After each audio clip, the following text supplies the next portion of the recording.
There were, of course, lots of people with things to sell, but most of them are well related to the age group attending. You can talk about pets, get your freezer filled to the brim, read about retirement topics and get advice, and even get your stamp collection or autograph book valued by the experts at Stanley Gibbons.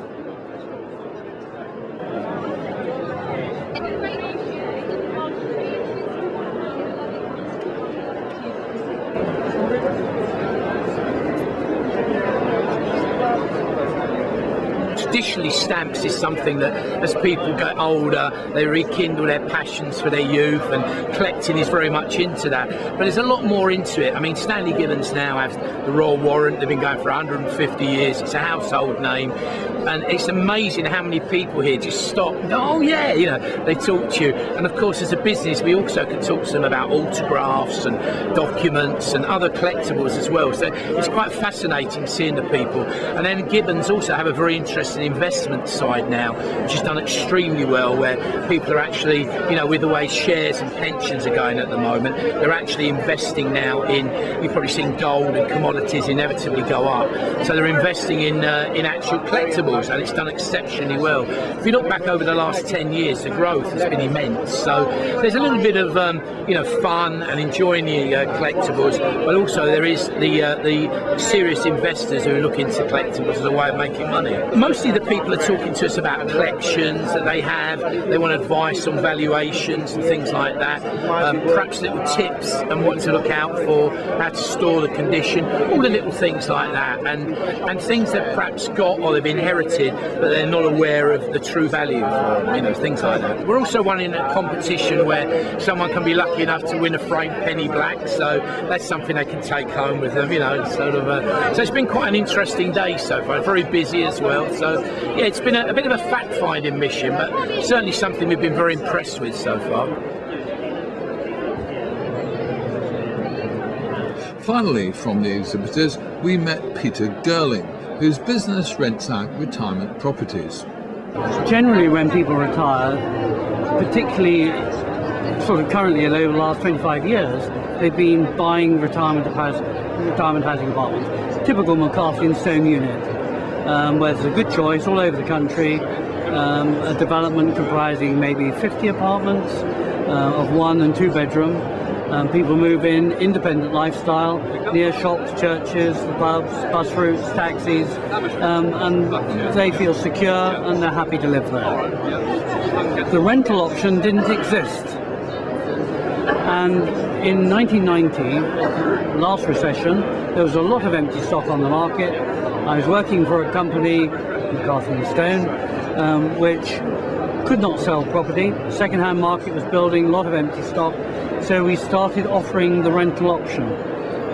And really, that's how the option side came in, although at the time we were also developing for sale. So it was options rather than being specific sale or rent. And from then it's sort of grown. And we're now renting apartments from Scotland to Cornwall, 1 and 2 bedroom apartments, 1 or 2 cottages, 1 or 2 bungalows, but not very much. And this concept is grown. The interest in it is now enormous. We're finding a lot more people now deciding they don't want to be a property owner with all the responsibilities of owning a property, so they can sell their existing home, they can invest that capital, and they can rent instead. And one of the big advantages of renting through Girlings is that we offer assured tenancy rentals. And an assured tenancy is when the tenant decides when they're going to leave, not the landlord.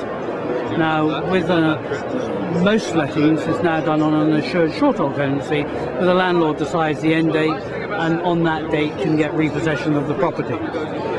One or two other interesting things which concern people is what's going to happen to the rents over the years. Are they going to go up, down, or whatever? Well, at the moment, of course, they're static, because there's no RPI pushing prices up. But in the event that inflation does reoccur, and of course it will in due course, then we, within the tenancy agreement, restrict any increases to 6%. So people know full well that they don't need to worry about what's going to happen to rents in the future. So that's it in a nutshell, what we do. Renting your retirement home is an interesting concept, and we'll be looking at this again soon. Finally, we met Robert McCaffrey, the show's director. Well, the retirement show's been going since 2007. We started out in the National Hall, and then we outgrew that and came to the Grand Hall, which is a little larger, more spacious, and a little more pleasant to exhibit in. It does tend to get very, very busy in the show. It often starts out a little slowly, but then by 11 o'clock it's always buzzing, really very, very busy. And it's busy until 3 or 4 o'clock in the afternoon. We will get everybody from 80-year-olds, or even 90-year-olds, I think, way past, going down into the 60s, 50s, even 40s and 30s. People are starting to think more about their pensions and their retirements even earlier than they used to. So we get all sorts of people in here. Oh, we get thousands and thousands of people. I mean, we essentially don't get any complaints from any of the exhibitors because they know that they can't see 5,000 or 8,000 people over 2 days. But what they want to see is they want to be busy all of the time. And some of the stands, the savvy stands that have got a good offer on or a good competition, they will have people 3 deep on their stand queuing up to get through to them. And those are the savvy ones.